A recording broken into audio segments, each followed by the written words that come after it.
আসসালামু আলাইকুম। কেমন আছেন সবাই? আশা করি আপনারা সবাই পরিবার পরিজন নিয়ে ভালো আছেন, সুস্থ আছেন। আমিও আমার পরিবারের সবাইকে নিয়ে ভালো আছি। আজকে আরেকটি নতুন ভিডিও নিয়ে চলে আসলাম আপনাদের মাঝে। আজকের ভিডিওটি অন্যরকমভাবে সাজিয়েছি। আশা করি আপনাদের ভালো লাগবে। আজকের ভিডিওটি সকালবেলার নাস্তার পরে শুরু করে দিয়েছি। আজকে প্রথমে আমি কিভাবে ইলেকট্রিশিয়ান চুলা পরিষ্কার করি সেটা দিয়ে শুরু করেছি ভিডিওটি। আমি জানি আমার অনেক আপুরাই আমার চেয়ে অনেক অভিজ্ঞ, তারপরও আমি ভিডিওটি শেয়ার করলাম, কেননা অনেক নতুন যারা আছে গৃহিণী, যারা নতুন সংসার শুরু করেছে তারা জানে না, এর জন্য ভিডিওটি আজকে শেয়ার করতেছি। প্রথমে আমি সকালবেলা নাস্তা ইলেকট্রিশিয়ান চুলায় রান্না করেছি, তারপরে আমি চুলাটা ঠান্ডা করে নিয়েছি। তারপরে আমি এখন ইলেকট্রিশিয়ান চুলাটা পরিষ্কার করে তোমাদের দেখাবো। একটি ব্রাশ দিয়ে তারপর এয়ার কুলারের অংশটা আমি ব্রাশটা দিয়ে ভালোভাবে ময়লাটা পরিষ্কার করে নিয়েছি। যেইখান দিয়ে ঠান্ডা বাতাসটা এয়ার কুলারে টেনে নেয় ওইখানে কিন্তু প্রচুর বাহির থেকে ময়লা যায়, ওইখানেই ময়লাটা জমে। এর জন্য আমি দেখা যায় 15 দিন পর পর এইভাবে আমি চুলাটা ভালোভাবে ডিপ ক্লিন করি। এইভাবে যদি চুলাটা পরিষ্কার করে সব সময় রাখা যায়, তারপর দেখা যায় চুলাটা কিন্তু অনেক দিন পর্যন্ত ব্যবহার করা যায়। আমার চুলাটা মাশাআল্লাহ 4 বছরের উপরে হয়েছে, এখনও তোমরা কিন্তু ভিডিওতে দেখতেছো আমার চুলাটা এখনও কিন্তু নতুনের মতো চকচক করতেছে। আর এখনও কিন্তু আমার চুলাটায় কোনো রকমের প্রবলেম হয়নি। এখনও আমি কিন্তু মাশাআল্লাহ খুবই ভালোভাবে ব্যবহার করতেছি। তারপরে আমি কিন্তু ব্রাশ দিয়ে পরিষ্কার করার সময় কিন্তু খুবই সতর্কতার সহিত পরিষ্কার করেছি, কেননা এয়ার কুলারের ভিতর জানি ময়লাটা ভিতরে ঢুকে না যায়। এইভাবে কিন্তু আমি চুলাটা দাঁড় করে পরিষ্কার করে নিয়েছি। তারপরে আমি ক্লিনারটা দিয়ে এখন আমরা যে থালাবাটি মাজি ওই গুনার ছোপাটা দিয়ে এখন আমি ভালোভাবে মেজে নিচ্ছি। এখানে কিন্তু চুলাটা দেখা যায় চাইরে সাইডে তেল চিটচিটে একটি ভাব থাকে। গ্যাসে অনেক দিন রান্না করার পরে দেখা যায় একটি দাগ পরেও, ওই দাগটা কিন্তু ওঠানোর জন্য এই গুনার সোবা ব্যবহার না করলে দেখা যায় ওই তেল চিটচিটে ভাবটা ওঠে না। আর ওই যে স্পটটা পরে ওই স্পটটা ওঠার জন্য কিন্তু আমি সবসময় এই গুনার সোবাটা ব্যবহার করে থাকি। তোমরা কিন্তু দেখো আমার চুলার প্যানেলটা কত সুন্দর চকচক পরিষ্কার হয়ে গিয়েছে। আর এমনি সবসময় আমি দেখা যায় রান্না করি, যত কয়বার রান্না করি আমি কিন্তু চুলাটা ঠান্ডা হওয়ার পরে এইভাবে সবসময় ক্লিন করে রাখি। আর 15 দিন পর পর একবার চুলাটা পুরো ডিপ ক্লিন করে থাকি। এখন আমি একটি শুকনো সুতি কাপড় দিয়ে পুরো চুলাটা মুছে নিচ্ছি। এইভাবে সুতি কাপড় দিয়ে আমি পুরো চুলাটা ভালোভাবে পানিটা মুছে নিব। আমাদের কিন্তু অবশ্যই ক্লিনজার যখন ব্যবহার করব তখনই সতর্কতার সহিত ক্লিনজারটা ব্যবহার করতে হবে, কেননা চুলার দুপাশে গরম বাতাস বের হওয়ার জন্য ছিদ্র ছিদ্র দেওয়া আছে, ওইখান দিয়ে যেন ক্লিনজারটা ভিতরে না ঢুকে। কেননা ভিতরে যদি ঢোকে ইলেকট্রিশিয়ানের জিনিস তাহলে দেখা যায় দুর্ঘটনা হতে পারে বা নষ্ট হয়ে যেতে পারে। এই জন্য এই যে দেখতেছো আমি কিন্তু বাহির সাইডে যে ক্লিনজারটা ব্যবহার করতেছি, এয়ার কুলারটার সাইড দিয়ে কিন্তু আমি ক্লিনজারটা খুবই সতর্কভাবে দিয়েছি। আর এখন কিন্তু আমি যখন মুছে নিব তখনও কিন্তু আমি খুবই সাবধানভাবে মুছে নেব, কেননা যেন এয়ার কুলার ভিতর পানি না ঢুকে।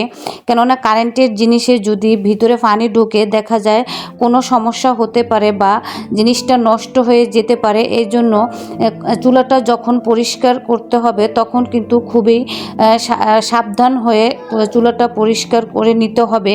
এইভাবে যদি চুলাটা তোমরা পরিষ্কার করে থাকো চুলাটা অনেক দিন ব্যবহার করা যাবে আর অনেক দিন পর্যন্ত ভালো থাকবে। আমি তো 4.5 বছর হয়ে গিয়েছে এই চুলাটা ব্যবহার করতেছি, এখনও নতুনের মতো সার্ভিস দিতেছে, আমার এখনও পর্যন্ত কোনো সমস্যা হয়নি।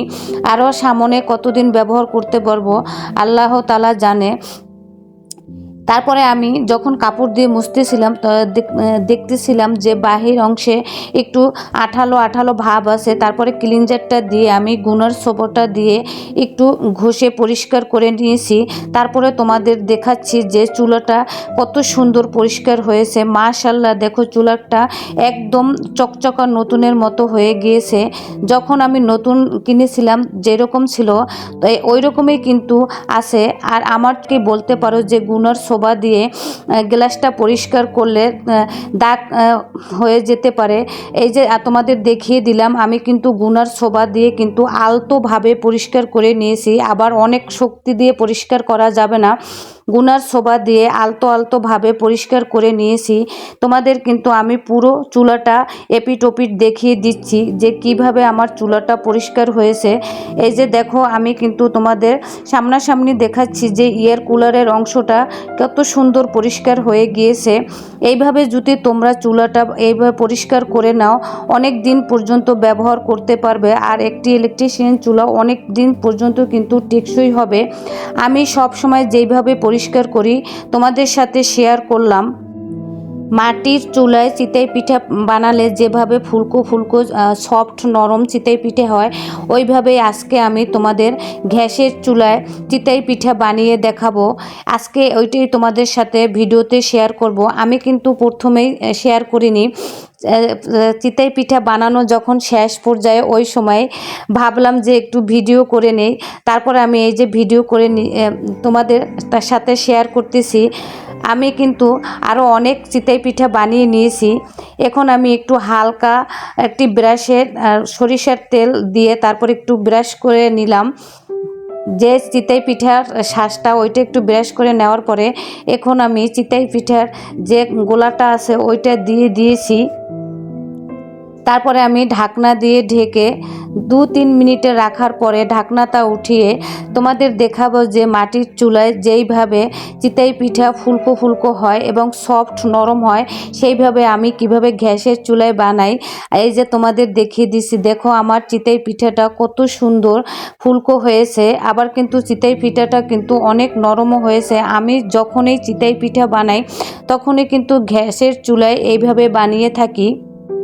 আমার শ্বশুরবাড়ি এলাকা নারায়ণগঞ্জ, এইখানে এই পিঠাটাকে বলে চিতই পিঠা। আবার আমাদের বাসা বরিশাল, আমাদের ওইদিকে এই পিঠাটাকে বলে কাশিখোলা পিঠা। অন্যান্য এলাকায় কি বলে তা কিন্তু তোমরা আমাকে কমেন্টে জানাবে।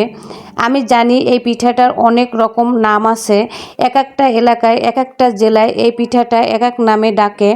এই যে দেখো আমার পিঠাগুলো কত সুন্দর কিন্তু ফুলেছে, আবার অনেক ছিদ্র ছিদ্র হয়েছে। আর পিঠাটা কিন্তু খেতেও অনেক মজা হয়েছিল। আমার কিন্তু পিঠাটা বানানো হয়ে গিয়েছে। তারপরে আমি অফ ক্যামেরায় কিন্তু হাঁসের মাংসটা রান্না করে নিয়েছি। সেটা আর তোমাদের সাথে আজকে রেসিপি আকারে শেয়ার করলাম না।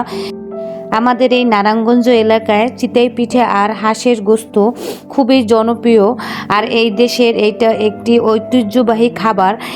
এই নারায়ণগঞ্জ এলাকায় চিতই পিঠা ভাজি করলে এরা এই হাঁসের গোস্ত রান্না করবেই। অন্য অন্য এলাকায় এরকম নিয়ম আছে কিনা তা কিন্তু আমাদেরকে কমেন্টে জানাবে। এখানে কিন্তু অনেকজনে খাওয়া হয়ে গিয়েছে। তারপর আপনাদের ভাইয়ে রাত্রে বাহির থেকে এসেছে, ওনাকে এখন আমি হাঁসের গোস্ত আর চিতই পিঠা দিতেছি, সে এখন খাবে, তার জন্য এখন আমি বেড়ে নিচ্ছি। আমার প্রাণপ্রিয় ভাই ও আপুরা, আজকে এই পর্যন্তই। আবার কোনো নতুন ভিডিও নিয়ে চলে আসব আপনাদের মাঝে। আপনারা সবাই ভালো থাকবেন, সুস্থ থাকবেন, আমার পরিবারের সবার জন্য দোয়া করবেন। আজকে এই পর্যন্তই। আল্লাহ হাফেজ।